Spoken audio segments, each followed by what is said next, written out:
नमस्कार दोस्तों, स्वागत है आपका हमारे YouTube चैनल जरदारी क्लासेस में। दोस्तों, इंडियन मॉडर्न हिस्ट्री का आज ये लेक्चर नंबर 13 है और आज हम यहाँ पे जो टॉपिक कवर करने वाले हैं वो है गांधी जी का भारत आगमन और गांधी जी के द्वारा किए गए भारत में प्रमुख आंदोलन के बारे में हम चर्चा करेंगे। काफी महत्वपूर्ण टॉपिक दोस्तों ये होने वाला है। गांधी जी के बारे में डिटेल्स में हम यहाँ पे अध्ययन करने वाले हैं और यहाँ पे अब तक दोस्तों इंडियन मॉडर्न हिस्ट्री में 12 लेक्चर हो चुके हैं जिनकी अलग से प्लेलिस्ट बनाई गई है, तो उसको आप लगातार फॉलो करते रहें और अगर आपने अभी तक पिछले लेक्चर नहीं देखे हैं तो उनको भी जरूर कवर कर लें। तो शुरू करते हैं दोस्तों आज का लेक्चर और इसके नोट्स आपको मिल जाएंगे वीडियो के डिस्क्रिप्शन में। सबसे पहले दोस्तों हम बात करेंगे महात्मा गांधी जी के बारे में। महात्मा गांधी के जीवन के बारे में जान लेते हैं। पहले महात्मा गांधी जी का जन्म हुआ था 2 अक्टूबर 1869 में गुजरात के पोरबंदर में और इनके पिता का नाम था करमचंद गांधी, माता का नाम था पुतलीबाई। गांधी जो कि गोपाल कृष्ण गोखले जी से काफी प्रभावित हुए थे जब भारत में आए थे और इसलिए इन्होंने गोपाल कृष्ण गोखले को अपना राजनीतिक गुरु माना था जब ये भारत आए थे दक्षिण अफ्रीका से। अब भारत आगमन से पहले, गांधी जी का भारत आगमन से पहले हमें ये जान लेना जरूरी है कि दक्षिण अफ्रीका में जिस समय तक गांधी रहे वहां तक उनके द्वारा कौन कौन से कार्य किए गए, एक बार इस पर नजर डालते हैं और तब हम गांधी के भारत आगमन के बारे में चर्चा करेंगे। तो गांधी के वकील थे और इन्होंने इंग्लैंड से वकालत पास की थी और उसके बाद ये जाते हैं 1893 में दक्षिण अफ्रीका और दक्षिण अफ्रीका ये रहते हैं 1893 से लेकर 1914 तक और 1915 में फिर ये भारत लौट आते हैं। अब ये दक्षिण अफ्रीका गए क्यों थे? तो 1893 में गांधी जी ने गुजरात के एक व्यापारी थे दादा अब्दुल्ला, इनका मुकदमा लड़ने के लिए जाते हैं दक्षिण अफ्रीका। लेकिन जब ये दक्षिण अफ्रीका जाते हैं वहां इन्होंने कुछ और ही देखा। इन्होंने क्या देखा? वहां पे रंग भेद के आधार पर भारतीयों के साथ वहां पे क्या किया जा रहा है? लगातार भेदभाव किया जा रहा है, जिसके कारण गांधी ने इस पर आवाज उठाई और ये एक घटना गांधी जी के साथ हुई थी। इनको ट्रेन से धक्का मार के निकाल दिया गया था रंग के कारण, रंग भेद के कारण। तो फिर गांधी ने यहाँ पे निश्चय किया कि वो जो यहाँ पे भेदभाव किया जा रहा है भारतीयों के साथ, इसका विरोध करेंगे और भारतीयों को संगठित करेंगे यहाँ पे। और उन्होंने भारतीयों को संगठित करने का प्रयास किया वहां पे। उसके और भी अन्य कारण थे यहाँ पे। जैसे एक कारण था कि दक्षिण अफ्रीका सरकार द्वारा पंजीकरण प्रमाण पत्र जो एक्ट था वहां पे, एक एशियाटिक रजिस्ट्रेशन एक्ट, इसके तहत क्या होता था, यानी पंजीकरण प्रमाण पत्र, ये एक एक्ट बनाया गया था दक्षिण अफ्रीका सरकार ने और इसके माध्यम से भारतीयों के लिए नियम बनाया गया था कि उन्हें पंजीकरण कराना होगा और साथ ही साथ वो पंजीकरण हर समय अपने पास रखना होगा। इसका विरोध किया महात्मा गांधी ने और उन्होंने कई भारतीयों को संगठित करके इसका विरोध किया था और सामूहिक रूप से वो प्रमाण पत्र जला दिए थे। एक दूसरा यहाँ पे घटना देखने को मिलती है। दक्षिण अफ्रीका में सुप्रीम कोर्ट ने उन सभी विवाहों को अवैध घोषित कर दिया था जो ईसाई पद्धति से हुई है। अब वहां पे जो भारतीय रह रहे थे जो अन्य धर्मों के थे, फिर उनके विवाह भी वहां पे अवैध हो गए। तो इस कारण से यहाँ पे गांधी ने बहुत सारे यहाँ पे क्या किए, प्रयोग किए और यहाँ पे लगातार लोगों को संगठित करके आवाज उठाई। इनके द्वारा वहां पे दोस्तों पहली बार सत्याग्रह का भी प्रयोग किया गया था। कई बार प्रश्न आता है कि गांधी ने पहली बार सत्याग्रह का प्रयोग दक्षिण अफ्रीका में ही किया था। इनके द्वारा 1894 में नटाल कांग्रेस, ये महत्वपूर्ण प्रश्न बनता है कि नटाल कांग्रेस की स्थापना किसके द्वारा की गई? महात्मा गांधी जी के द्वारा नटाल कांग्रेस की स्थापना की गई 1894 में दक्षिण अफ्रीका में। 1904 में महात्मा गांधी जी द्वारा फोनिक्स फॉर्म की स्थापना की जाती है, फोनिक्स फॉर्म। 1910 में महात्मा गांधी जी द्वारा टॉलस्टॉय फॉर्म की स्थापना की जाती है, टॉलस्टॉय फॉर्म दक्षिण अफ्रीका में। अभी गांधी 1914 तक आए दक्षिण अफ्रीका में, ये ठीक है। तो 1894 में नटाल कांग्रेस, 1904 में फोनिक्स फॉर्म और 1910 में टॉलस्टॉय फॉर्म की स्थापना की गई और गांधी जी द्वारा एक अखबार प्रकाशित किया गया, एक पत्र प्रकाशित किया गया दक्षिण अफ्रीका में। इसका नाम था इंडियन ओपिनियन। यह महत्वपूर्ण है, इंडियन ओपिनियन अखबार। प्रकाशित किया था दक्षिण अफ्रीका में। अंत में लगातार जब गांधी यहाँ पे आंदोलन करते हैं और लगातार लोगों को संगठित करते हैं, लोग यहाँ पे गांधी के साथ जुड़ जाते हैं और आवाज उठाते हैं साथ मिलके, तो अंत में दक्षिण अफ्रीका सरकार ने भारतीयों की मुख्य मांगे मान ली थी और फिर गांधी का होता है भारत आगमन। तो उम्मीद करते हैं यहाँ तक आप समझ गए होंगे। गांधी का जीवन परिचय मैंने आपको यहाँ पे बताया और किस प्रकार जब तक वो दक्षिण अफ्रीका रहे वहां पर क्या क्या घटनाएं हुई, ये मैंने अभी तक आपको यहाँ पे समझा दिया है। अब हम चर्चा करेंगे गांधी जी का भारत आगमन और भारत में किए गए प्रमुख आंदोलन। तो गांधी का भारत आगमन होता है 9 जनवरी 1915 को। आगमन जो होता है वो 9 जनवरी 1915 को होता है और इस दिवस को आज भी प्रत्येक वर्ष प्रवासी दिवस के रूप में मनाया जाता है। तो भारत में 9 जनवरी को किस दिवस के रूप में मनाया जाता है? प्रवासी दिवस के रूप में मनाया जाता है, क्योंकि इस दिन महात्मा गांधी जी दक्षिण अफ्रीका से भारत लौटे थे और भारत पहुंचे थे। मुंबई अपोलो बंदरगाह में ये उतरे थे। तो यहाँ पे इनके द्वारा कुछ जब ये आते हैं यहाँ पे, तो यहाँ पे इनके द्वारा कुछ प्रमुख आंदोलन किए जाते हैं। लेकिन जैसे ही महात्मा गांधी जब 1915 में आते हैं ना भारत में, तो एक आश्रम स्थापित किया जाता है इनके द्वारा, सत्याग्रह आश्रम, सत्याग्रह आश्रम। और ये आश्रम इन्होंने स्थापित किया 1915 में। और ये कहाँ स्थापित किया? तो कोचरब, अहमदाबाद में। कोचरब, अहमदाबाद। तो सत्याग्रह आश्रम जो कि 1915 में महात्मा गांधी जी द्वारा स्थापित किया गया था कोचरब, अहमदाबाद में। और बाद में दोस्तों 1917 में इनके द्वारा ये आश्रम स्थापित किया जाता है साबरमती नदी के किनारे 1917 में, और इसका नाम पड़ता है साबरमती आश्रम। तो साबरमती आश्रम की स्थापना जो हुई थी वो हुई थी 1917 में। सत्याग्रह आश्रम 1915 में और साबरमती आश्रम 1917 में। गांधी द्वारा यहाँ पे कुछ महत्वपूर्ण आंदोलन चलाए जाते हैं। इसमें सबसे महत्वपूर्ण जो पहला आंदोलन है ये है चंपारण सत्याग्रह। तो प्रश्न बनता है कि भारत में पहली बार महात्मा गांधी जी द्वारा सत्याग्रह की शुरुआत किस आंदोलन में हुई थी? तो चंपारण सत्याग्रह में। वैसे तो दक्षिण अफ्रीका में हो गई थी सत्याग्रह की शुरुआत, लेकिन भारत में, क्योंकि भारत में तो गांधी 1915 में आए और भारत में पहली बार सत्याग्रह का इन्होंने प्रयोग किया था चंपारण सत्याग्रह में। तो पहली बार सत्याग्रह का प्रयोग ये चंपारण सत्याग्रह में किया गया था। क्या था चंपारण सत्याग्रह मामला? तो इसको समझते हैं। एक किसान थे राजकुमार शुक्ल। राजकुमार शुक्ला एक किसान थे और उनके आग्रह पर महात्मा गांधी आते हैं चंपारण में। चंपारण में उस समय क्या होता था कि जो किसान होते थे उनसे जबरदस्ती नील की खेती कराई जा रही थी और इस व्यवस्था को 3 कठिया व्यवस्था कहा जाता। 3 कठिया व्यवस्था के अंतर्गत 3/20 भाग पर नील की खेती अनिवार्य कर दी गई थी किसानों पर। इससे किसान परेशान थे और उस कारण से फिर जो ये किसान थे राजकुमार शुक्ल, वो गांधी के पास जाते हैं, गांधी को आग्रह करते हैं कि वो वहां पे आए। तो गांधी ने चंपारण विद्रोह से गरीब किसानों को, जो क्या थे जमींदार थे, उनके अत्याचार से मुक्त कराया और अंत में ब्रिटिश सरकार को 3 कठिया प्रथा समाप्त करनी पड़ी और इस प्रकार से यहाँ पर भी गांधी जीत जाते हैं। तो चंपारण सत्याग्रह आग्रह किसने किया? तो आग्रह किया था राजकुमार शुक्ल ने, राजकुमार शुक्ला। और यहाँ पे कारण क्या था इसका? तो कारण थी 3 कठिया प्रथा। 3 कठिया प्रथा। 3 कठिया प्रथा मैंने आपको बता दी है। कुल खेती के 3/20 भाग पर नील की खेती के लिए जबरदस्ती बोला जाता था किसानों को, बाध्य किया जाता था किसानों को।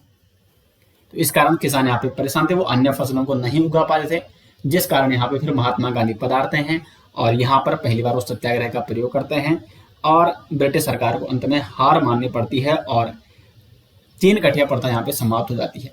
यहाँ पर गांधी को एक उपाधि दी जाती है,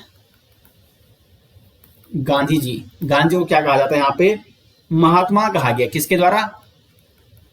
रविंद्रनाथ टैगोर जी के द्वारा। ये महत्वपूर्ण है कि रविंद्रनाथ टैगोर ने गांधी जी को महात्मा की उपाधि कब दी थी? तो चंपारण सत्याग्रह जब सफलतापूर्वक सफल हुआ था चंपारण सत्याग्रह, तो उसके फलस्वरूप रविन्द्रनाथ टैगोर ने गांधी को महात्मा की उपाधि दी थी। ये आपको विशेष तौर पर नोट करना है। यहां तक उम्मीद करते हैं आप समझ गए। उसके बाद एक दूसरा यहाँ पे आंदोलन किया जाता है अहमदाबाद भूख हड़ताल 1918 में। पहली बार भूख हड़ताल भारत में महात्मा गांधी ने कब की थी? तो ये की थी अहमदाबाद भूख हड़ताल 1918 में। भूख हड़ताल की थी महात्मा गांधी ने यहाँ पे। और यहाँ पे जो मामला था वो था मिल मजदूरों का।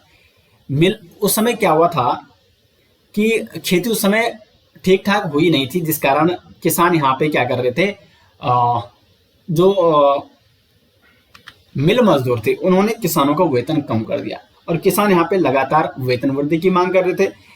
तो इस कारण यहाँ पे फिर गांधी यहाँ पे आते हैं और उन्होंने अंग्रेज सरकार पे वहाँ पे दबाव बनाया, भूख हड़ताल किया, जिस कारण फिर अंग्रेज सरकार को या जो मिल मजदूर होते थे, ठीक है, जो मिल मजदूर थे उन्हें वहाँ पे झुकना पड़ा और गांधी की बात स्वीकार करनी पड़ी। एक अन्य सत्याग्रह गांधी द्वारा खेड़ा सत्याग्रह किया गया 1918 में। खेड़ा सत्याग्रह में गांधी ने कर नहीं आंदोलन चलाया था और खेड़ा सत्याग्रह में प्रथम असहयोग का प्रयोग कहाँ किया गया? गांधी जी के द्वारा। तो वो खेड़ा सत्याग्रह में ही किया गया था, गुजरात। खेड़ा कहाँ है? गुजरात में है। तो प्रश्न आता है कि गांधी द्वारा प्रथम असहयोग का प्रयोग कब किया गया था, किस आंदोलन में किया गया था, किस सत्याग्रह में किया गया था? तो गुजरात के खेड़ा सत्याग्रह में प्रथम असहयोग का प्रयोग किया गया था गांधी जी द्वारा। तो ये यहाँ पे प्रमुख जो सत्याग्रह किए गए थे गांधी द्वारा, वो मैंने आपको यहाँ पे बता दिया है। इसका आप स्क्रीनशॉट ले सकते हैं दोस्तों। फिर हम बढ़ते हैं आगे। नेक्स्ट हम दोस्तों यहाँ पे चर्चा करने वाले हैं रोलेट एक्ट के बारे में। क्या था ये रोलेट एक्ट? अब देखो, इससे पहले ये परिस्थिति देखो। पहले जब गांधी भारत में आए थे उस समय प्रथम विश्व युद्ध चल रहा था, जिसके बारे में मैं आपको पिछले लेक्चर में बता चुका हूं। तो प्रथम विश्व युद्ध में भारत में कांग्रेस के गरम दल नरम दल के जो नेता थे उन्होंने अंग्रेजों का समर्थन किया। यहाँ तक कि गांधी जी ने भी अंग्रेजों का समर्थन किया और भारत के युवाओं को प्रथम विश्व युद्ध में शामिल होने को कहा था अंग्रेजों की तरफ से। भारतीयों ने यह उम्मीद लगाई थी कि जो अंग्रेज है वो एक यहाँ पे उचित स्वशासन की स्थापना करेंगे।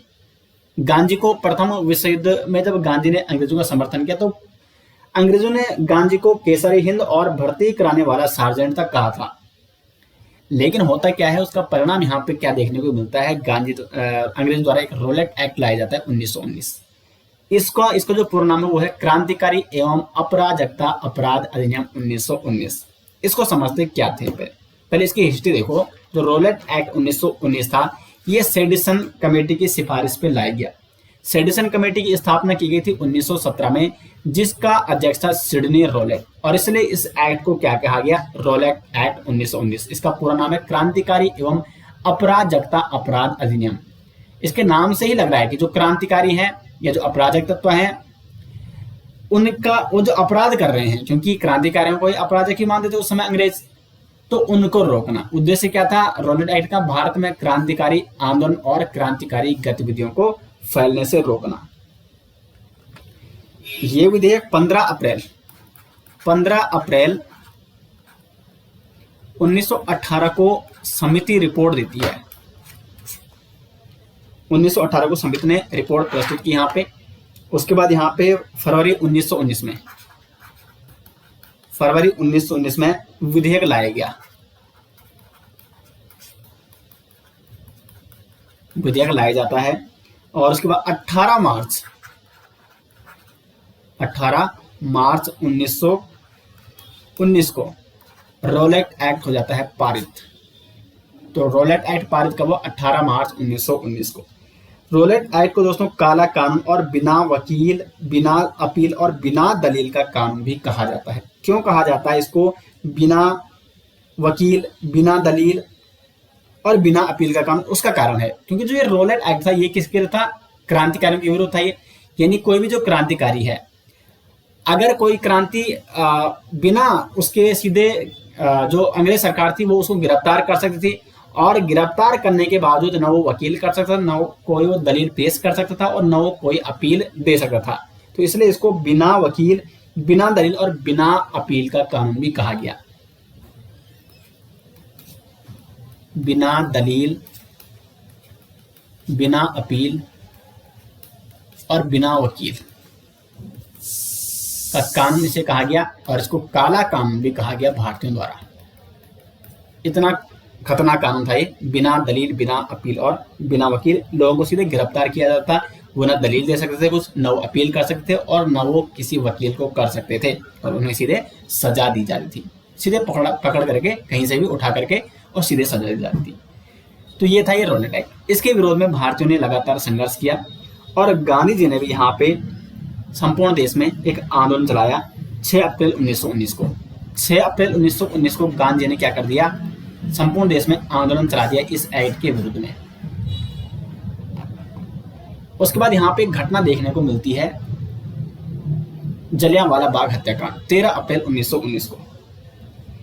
इस जलियांवाला बाग हत्याकांड में देखो, पहले समझो आपकी 10 अप्रैल 1913 को एक घटना घटती है कि कुछ क्रांतिकारियों और पुलिस के मध्य झड़प हो जाती है, जिसमें 10 अप्रैल 1919 को 2 राष्ट्रवादी नेता थे, डॉक्टर सत्यपाल और डॉक्टर सैफुद्दीन, इनको गिरफ्तार किया जाता है 10 अप्रैल 1913 को। ये 9 अप्रैल होगा, ठीक है, 9 अप्रैल 1913 को। कौन कौन थे ये? सत्यपाल, डॉक्टर सत्यपाल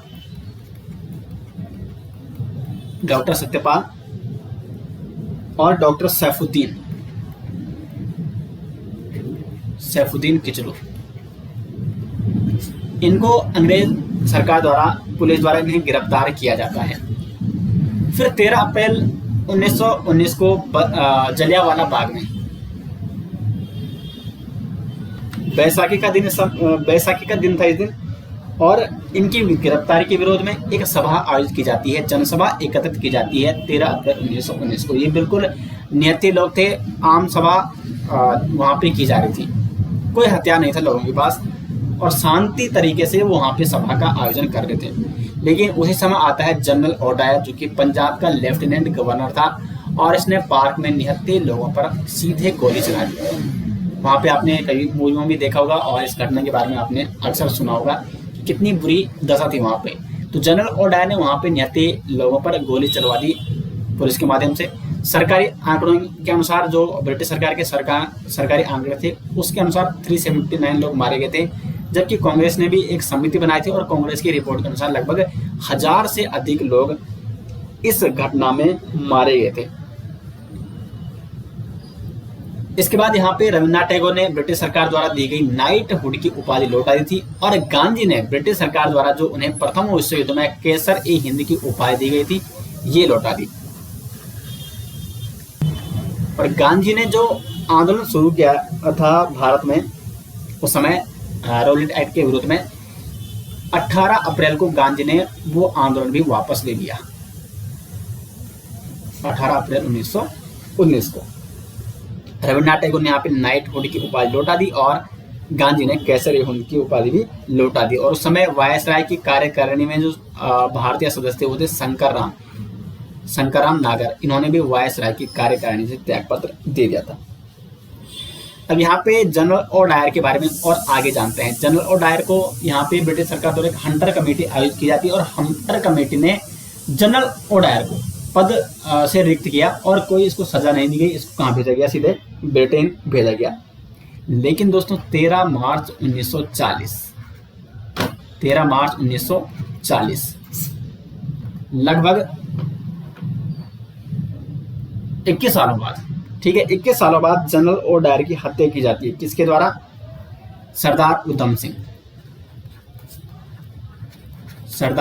सिंह जी के द्वारा 13 मार्च 1940 को जनरल ओडायर की हत्या की जाती है, और 1940 को फिर सरदार उधम सिंह को भी फांसी दी गई, वही लंदन में, ठीक है। तो लंदन में 13 मार्च 1940 को सरदार उधम सिंह ने माइकल ओडायर यानी जनरल ओडायर की हत्या कर दी थी। तो यहाँ तक ये तो हो गया जलियांवाला बाग हत्याकांड। तो फिर जब जलियांवाला बाग हत्याकांड हुआ तो इसकी उस समय बहुत सारी निंदा हुई। दीनबंधु जी ने कहा था कि ये जानबूझकर की गई हत्या है। जनरल ओडायर ने क्या कहा था कि लोगों को सबक सिखाने के लिए मेरे द्वारा ये कार्रवाई की गई थी।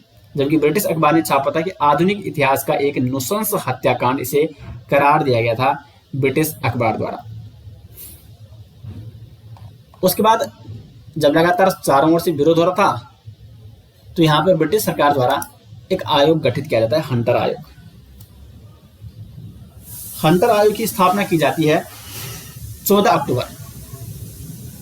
अक्टूबर 1919 को हंटर आयोग गठित किया गया। और इस आयोग का जो अध्यक्ष था उसका नाम था विलियम हंटर, इसलिए इसका नाम क्या पड़ा, हंटर आयोग। तो विलियम हंटर इसका अध्यक्ष था। इसमें 3 भारतीयों को भी शामिल किया गया था। ये नाम जानने जरूरी है क्योंकि ये एग्जाम में पूछे जा सकते हैं कि हंटर आयोग में कौन से भारतीय थे। तो इसमें 3 भारतीय थे, सर चिमनलाल,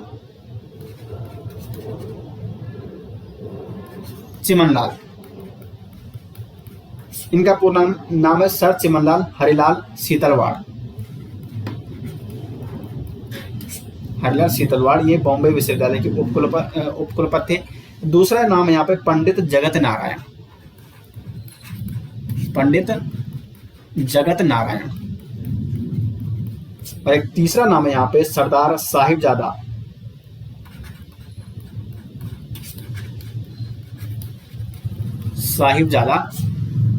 सुल्तान।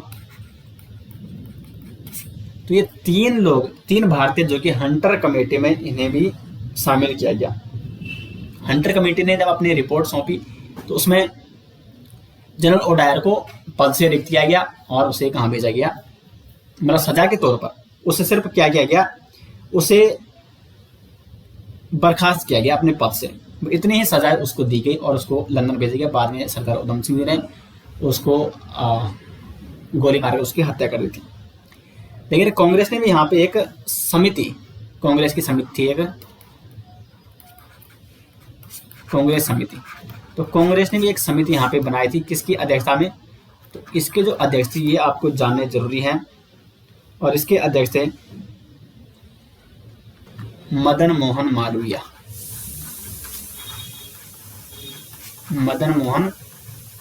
मालवीय के अध्यक्ष में कांग्रेस ने एक समिति बनाई और उन्होंने भी जलियांवाला बाग हत्याकांड पर क्या की, अपनी रिपोर्ट पेश की। और कांग्रेस की रिपोर्ट के अनुसार इसमें लगभग 1000 से अधिक लोग मारे गए थे। हंटर आयोग की जो रिपोर्ट है उस पर गांधी ने कहा था कि ये पन्ने पर पन्ने निर्लज सरकारी लीपापोती की संज्ञा इसको दी गई थी, हंटर आयोग की रिपोर्ट को गांधी ने। तो यहां तक मैंने आपको बता दिया है। मैंने आपको पहले शुरुआत में गांधी के बारे में बताया, फिर गांधी का भारत आगमन, भारत में उनके द्वारा कौन कौन से आंदोलन किए गए थे, रोलैंड एक्ट के बारे में आपको बताया और हंटर आयोग के बारे में, और बीच में जो जलियांवाला बाग हत्याकांड घटना होती है वो मैंने यहाँ पे आपके अभी तक हमने डिस्कस कर दिया है। अभी दोस्तों हम 1919 पे हैं, तो अभी हम एक यहाँ पे अधिनियम आ जाता है 1919 में, मॉन्टेग्यू चैम्सफोर्ड सुधार भारत शासन अधिनियम 1919। इसे मॉन्टेग्यू चैम्सफोर्ड सुधार भी कहा जाता है और ये क्या था, भारत शासन अधिनियम 1919। तो इसके बारे में भी यहाँ पे डिस्कस कर लेते हैं, नहीं तो बाद में टॉपिक छूट जाएगा। इसमें हुआ क्या था कि पहले 1917 में जाते हैं। 1917 में तत्कालीन जो भारत सचिव था एडविन मोंटेग्यू इसका नाम है, एडविन मोंटेग्यू। ये क्या है अभी, ये भारत सचिव इंग्लैंड में बैठता और भारत के बारे में जो भी निर्णय लेता वो यही लेता, जो भी रिपोर्ट सौंपता या जो भी नियम बना था वो यही बना था, ठीक है। और फिर ब्रिटेन की संसद से वो अप्रूव मिलता था। तो भारत सचिव एडविन मोंटेग्यू था 1917 में। इसने एक घोषणा की जिसे मॉन्टेग्यू घोषणा कहा जाता है। अगस्त में इसने ये घोषणा की थी, अगस्त 1917 में। तो मॉन्टेग्यू घोषणा, अगस्त घोषणा भी इसे कहा जाता है, 20 अगस्त 1917। और हाउस ऑफ कॉमन्स जो कि ब्रिटेन का संसद है, वहां से उसने इस उद्देश्य की घोषणा की और कहा था कि हम भारत में उदारवादी सरकार स्थापित करेंगे और वह स्वशासन संस्थानों की स्थापना करेगी, जो उदारवादी शासन होगा। तो इसी घोषणा के आधार पर 1919 में आता है मॉन्टेग्यू चैम्सफोर्ड सुधार अधिनियम या भारत शासन अधिनियम 1919। क्या क्या सुधार किए गए थे इसके माध्यम से, तो प्रांतों में द्वैध शासन प्रणाली लागू की गई थी। प्रांतों में द्वैध शासन प्रणाली कब लागू की गई थी, 1919 के अधिनियम में, जिसे मॉन्टेग्यू चैम्सफोर्ड कहा जाता है। चैम्सफोर्ड अभी कौन है, भारत में वायसराय है। भारत में वायसराय कौन है, तो वो है चैम्सफोर्ड। केंद्र में द्विसदनात्मक विधायिकी व्यवस्था की स्थापना की गई। विधान राज्य परिषद और केंद्रीय विधानसभा। भारत में पहली बार लोक सेवा आयोग की स्थापना भी इसी के माध्यम से की गई थी। और सांप्रदायिक आधार पर सिखों, ईसाइयों, आंग्ल भारतीय, यूरोपियन के लिए पृथक निर्वाचन का प्रावधान किया गया। देखो, पृथक निर्वाचन का प्रावधान सर्वप्रथम किसके लिए किया गया था? मुस्लिमों के लिए किया गया था। मुस्लिमों के लिए 1909 का जो अधिनियम था, 1909 के अधिनियम के माध्यम से पहली बार भारत में मुस्लिमों के लिए पृथक निर्वाचन का प्रावधान रखा गया था। और 1919 में यहाँ पे इसका दायरा और बढ़ा दिया है और सिख, ईसाई, आंग्ल भारतीय, यूरोपियन के लिए भी पृथक निर्वाचन का प्रावधान यहाँ पे रख दिया है। और पहली बार केंद्रीय बजट को राज्य बजट से इसमें अलग किया गया। तो जो मॉन्टेग्यू चेम्सफोर्ड सुधार अधिनियम 1919 था, इसमें कुछ ये प्रमुख सुधार थे। वैसे जितने भी अधिनियम और जितने भी जो यहाँ पे एक्ट लाए गए थे ब्रिटिशर्स के द्वारा भारत में, उनके बारे में अलग से आपको इंडियन पॉलिटी का जो फर्स्ट लेक्चर है उसमें मैंने कंप्लीट करा रखे एक साथ, क्योंकि यहाँ पर तो मैं आपको हिस्ट्री के अनुसार चलूंगा। जैसे 1919 में आया, 1909 में जो आया था वो मैं आपको पिछले लेक्चर में आपको बता चुका हूँ। अब ये 1919 तक हम पहुंच गए हैं, तो अभी मैंने आपको मॉन्टेग्यू चेम्सफोर्ड सुधार के बारे में बताया। अब 1935 का जो अधिनियम है, तो उसको जब हम 1935 में पहुंचेंगे तो वहां पर हम उसके बारे में डिस्कस करेंगे। लेकिन ये सारे एक्ट और अधिनियम मैंने एक ही लेक्चर में कंप्लीट आपको करा रखे हैं, वो है इंडियन पॉलिटी का जो हमारी सीरीज चल रही है उसका फर्स्ट लेक्चर। तो प्लेलिस्ट में आप उसको जरूर देख लें। अब बढ़ते हैं दोस्तों आगे, बात करेंगे यहाँ पे महात्मा गांधी के द्वारा कुछ महत्वपूर्ण तथ्यों के बारे में।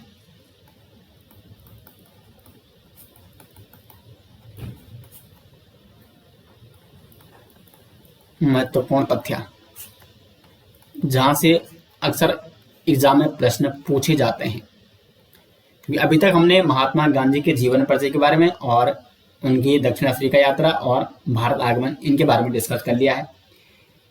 महात्मा गांधी की प्रमुख पुस्तकों के बारे में पहले चर्चा करेंगे, क्योंकि डायरेक्ट एग्जाम में ये पूछी जाती है। तो इनकी जो कुछ प्रमुख पुस्तकें हैं, एक है इनकी पुस्तक हिंद स्वराज। हिंद स्वराज इन्होंने दक्षिण अफ्रीका में लिखी थी 1909 में, क्योंकि इस समय ये दक्षिण अफ्रीका में थी। और इसकी जो भाषा है ये इंपॉर्टेंट है, ये भाषा इसकी गुजराती। तो हिंद स्वराज पुस्तक किसकी है? महात्मा गांधी की है। किस भाषा में लिखी है? गुजराती भाषा में। उसके बाद एक अन्य पुस्तक है इनकी, सत्य के साथ मेरे प्रयोग। सत्य के साथ मेरे प्रयोग। एक अन्य पुस्तक है India of my dream. India of my dream, ये पुस्तक भी किसकी है? महात्मा गांधी की है। अनासक्त योग, अनासक्त योग इनकी एक पुस्तक है। सुनो अभ्यर्थियों, सुनो अभ्यर्थियों, ये भी एक इनकी प्रमुख पुस्तक है। तो पुस्तक कौन कौन सी? हिंद स्वराज जो कि गुजराती भाषा में है, 1909 में लिखी। सत्य के साथ मेरे प्रयोग, इंडिया ऑफ माई ड्रीम। उसके बाद है अनासक्त योग और सुनो अभ्यर्थियों। समाचार पत्र देख लेते हैं। गांधी के द्वारा जो प्रमुख समाचार पत्र, इंडियन ओपिनियन, ये मैंने आपको बता दिया, ये इन्होंने दक्षिण अफ्रीका में निकाला था। Indian opinion. उसके बाद यंग इंडिया, यंग इंडिया और हरिजन,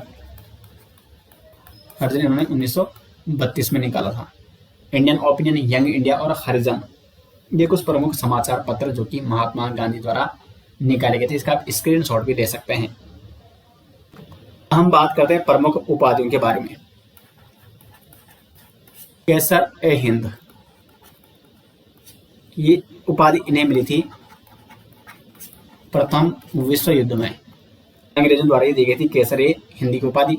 भर्ती कराने वाला सार्जेंट, ये मैं आपको पिछले लेक्चर में बता चुका हूं, क्योंकि इन्होंने प्रथम विश्व युद्ध में भारतीयों को प्रोत्साहित किया था कि वो अंग्रेजों की तरफ से युद्ध में शामिल हो, तो भर्ती कराने वाला सार्जेंट भी इन्हें कहा गया। इन्हें भंगी शिरोमणि भी कहा गया। दक्षिण अफ्रीका में, साउथ अफ्रीका यानी दक्षिण अफ्रीका में भंगी शिरोमणि। कुली बैरिस्टर, कुली बैरिस्टर भी इन्हें कहा गया, और ये भी कहाँ कहा गया? साउथ अफ्रीका में ही कहा गया। करमवीर, तो करमवीर की उपाधि इन्हें दक्षिण अफ्रीका के सहयोगियों द्वारा दी गई थी। दक्षिण अफ्रीका के जो इनके सहयोगी थे उनके द्वारा इन्हें कर्मवीर की उपाधि दी गई। आधुनिक युग के अज्ञात शत्रु, यह महत्वपूर्ण है। आधुनिक युग के अज्ञात, अज्ञात नहीं अज्ञात शत्रु, तो ये इन्हें दी डॉक्टर राजेंद्र प्रसाद ने। डॉक्टर राजेंद्र प्रसाद जी ने। बापू की उपाधि इन्हें किसने दी? बापू की उपाधि इन्हें दी थी जवाहरलाल नेहरू और CF एंड्रूज ने। तो जवाहरलाल नेहरू और एंड्रूज ने इन्हें बापू की उपाधि प्रदान की थी। देशद्रोही फकीर, देशद्रोही फकीर ये किसने कहा?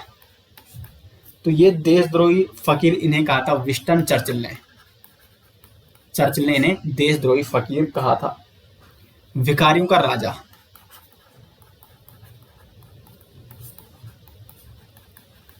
ये कहा था मदन मोहन मालवीय ने।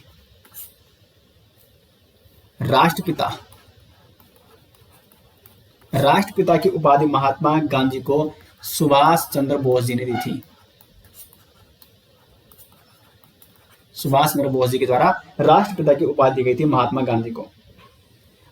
देशद्रोही फकीर और अर्धनग्न फकीर, ये भी किसने कहा था? ये भी कहा था चर्चिल ने। उसके बाद महात्मा की उपाधि, महात्मा की उपाधि ये दी थी रविन्द्रनाथ टैगोर जी ने। और एक कब दी थी ये मैं आपको बता चुका हूं। वैसे चंपारण विद्रोह में जो सफलता मिली थी महात्मा गांधी को, तो इन्हें महात्मा की उपाधि दी गई थी गांधी को टैगोर के द्वारा। और वन मैन बाउंड्री फोर्स, ये कहा था इन्हें लॉर्ड माउंटबेटन के द्वारा। तो ये प्रमुख उपाधियां जो महात्मा गांधी को दी गई थी ये मैं आपको यहाँ पे बता चुका हूँ। इनके प्रमुख पुस्तकों के बारे में, प्रमुख समाचार पत्रों के बारे में, जहाँ से अक्सर एग्जाम में प्रश्न पूछे जाते हैं। तो यहाँ तक दोस्तों ये टॉपिक यहाँ पे कंप्लीट हो जाता है। और इसके आगे जो प्रमुख अन्य राष्ट्रीय आंदोलन होते हैं उसमें असहयोग आंदोलन और फिर मतलब कुल मिलाकर 1919 के बाद नेक्स्ट लेक्चर में हम कवर करने वाले हैं। उम्मीद करते हैं आपको लेक्चर पसंद आए। वीडियो आपको कैसे लगी कमेंट बॉक्स में जरूर बताएं। मिलते हैं नेक्स्ट लेक्चर के साथ, तब तक के लिए धन्यवाद।